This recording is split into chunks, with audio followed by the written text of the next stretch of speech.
The Park Ridge Public Library presents.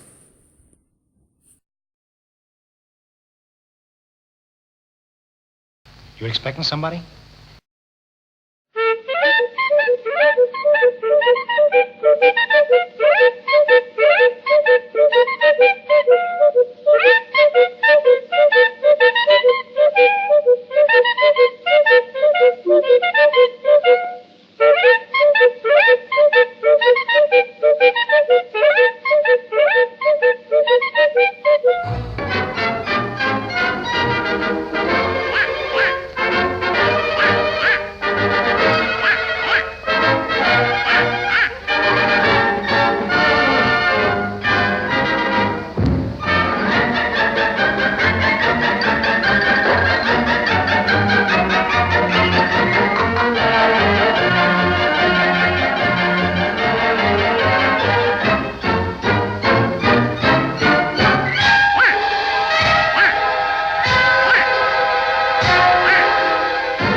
They came from vaudeville and Broadway, from the silent cinema and radio, and later the nightclubs.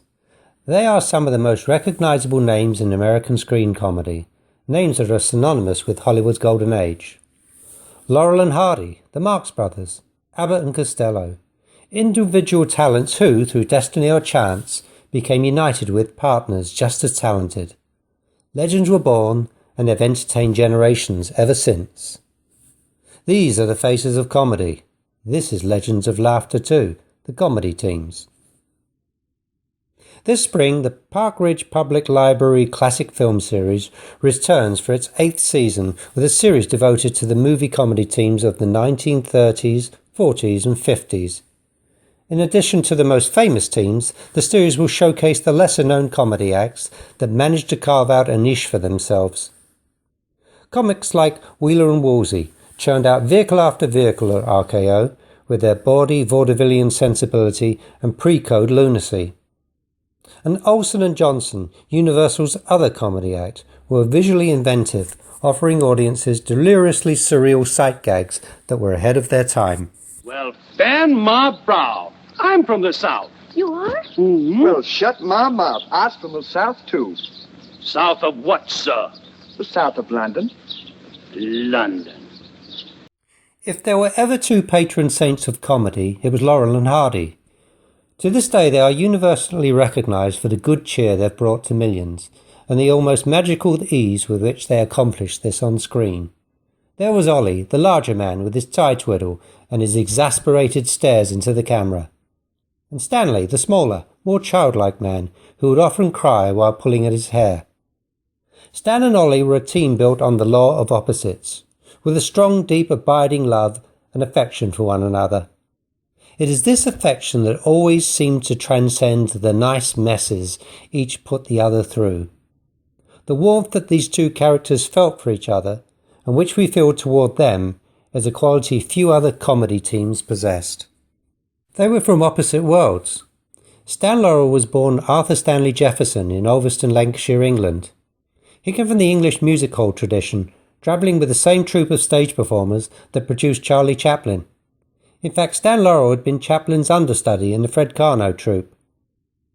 After touring America in vaudeville, Stan made the US his home and later became a writer and director for producer Hal Roach. Oliver Hardy was born in the American South in Harlem, Georgia. Babe Hardy could sing, but it was the call of the cinema that drew him to comedy. He appeared in many silent films, usually in support of other silent comics. Eventually, Oliver Hardy too became part of Hal Roach's stock company in the mid-1920s. In 1926, with the assistance of Hal Roach and director Leo McCarey, Mr. Laurel and Mr. Hardy were brought together and movie history was made. Their slapstick was rooted in visual comedy. Their films didn't always have the frantic pace of other comedies. Their success rested in the timing and deliberate build-up of a gag. The timing is best displayed in their tit-for-tat routines, which contained a high degree of destruction of personal property. Over the course of nearly a quarter of a century, the duo would appear in dozens of films, but the most polished were those made for Hal Roach. Laurel and Hardy came together within the medium of film, but for the Marx Brothers, it was on the stage where the spotlight first shone. The last man nearly ruined this place. He didn't know what to do with it. If you think this country's bad off now, just wait till I get through with it.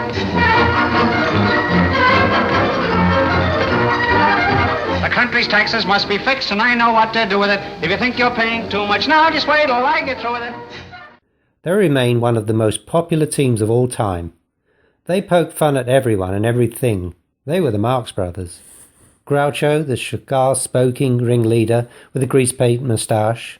Harpo, the horn-honking, girl-chasing throwback to the Silent World comics. Chico, the piano-playing Italian who really wasn't Italian. And Zeppo, the romantic straight man sometimes lost in the shuffle.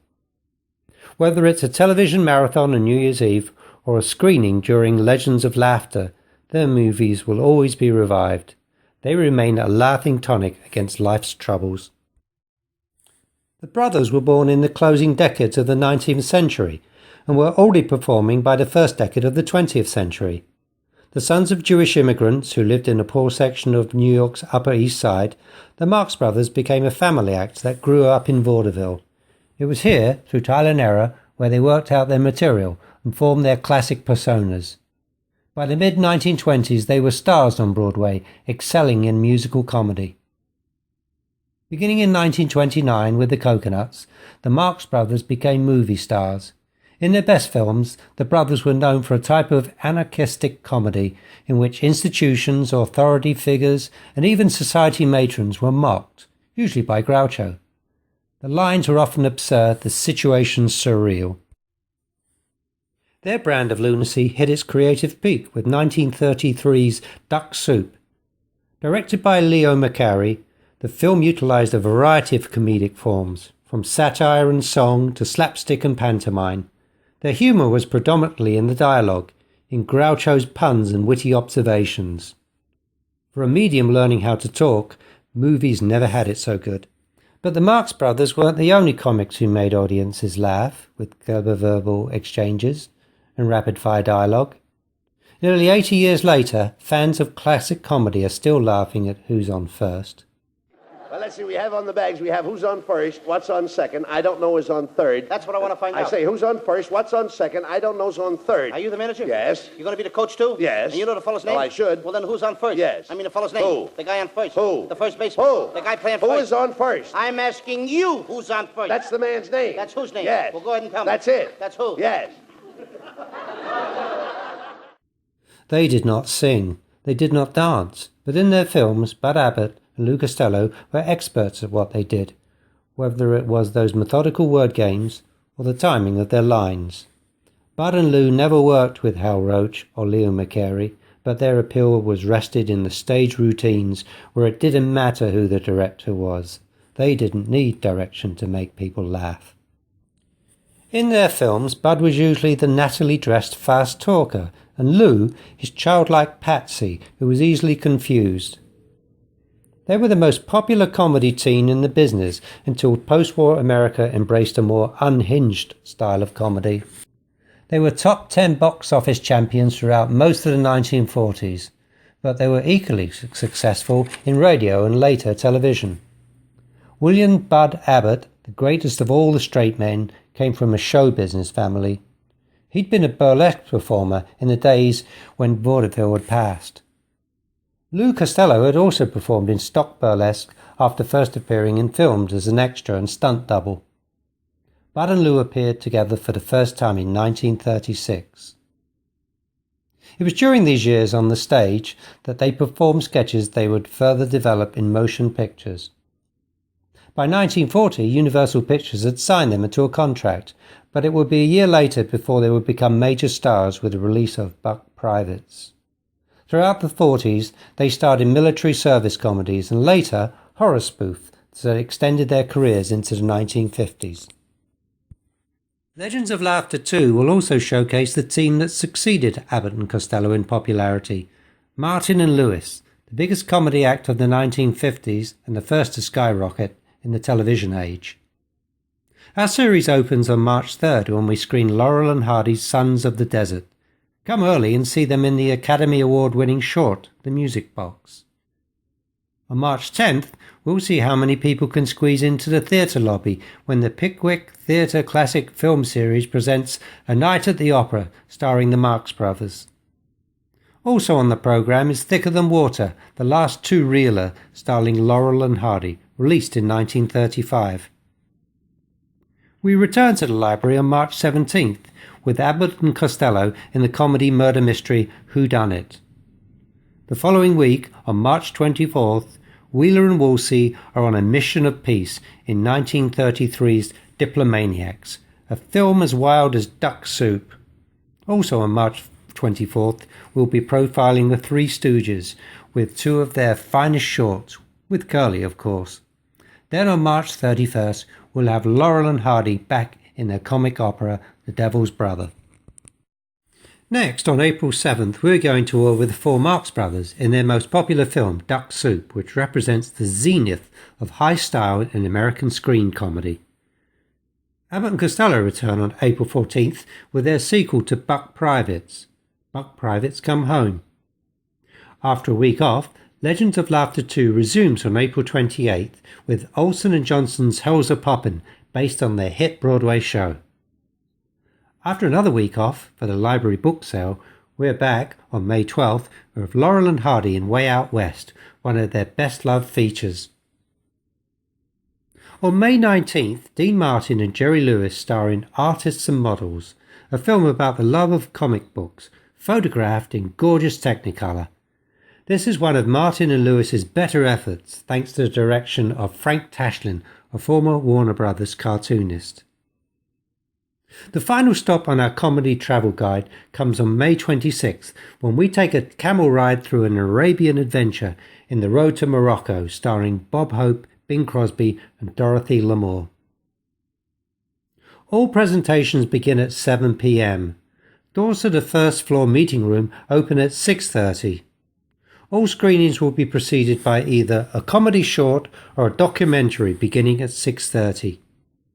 All features will be introduced by program host Matthew C. Hoffman. For more about the films, please pick up one of our collectible brochures, which will be available starting March 3rd. You can also visit our website, parkridgeclassicfilm.com. Scrambled eggs in the newborn day. We're going to see, we're going to see, we're going to see the home in Dixie. You can tell where we're going to. D-I-X. I know how to spell it. Then we're going, All right, we're going. you know we're going, You bet we're going. to a home in Dixieland. We're going to go way down in Dixie, where the hens are glad to lay scrambled eggs in the new morning.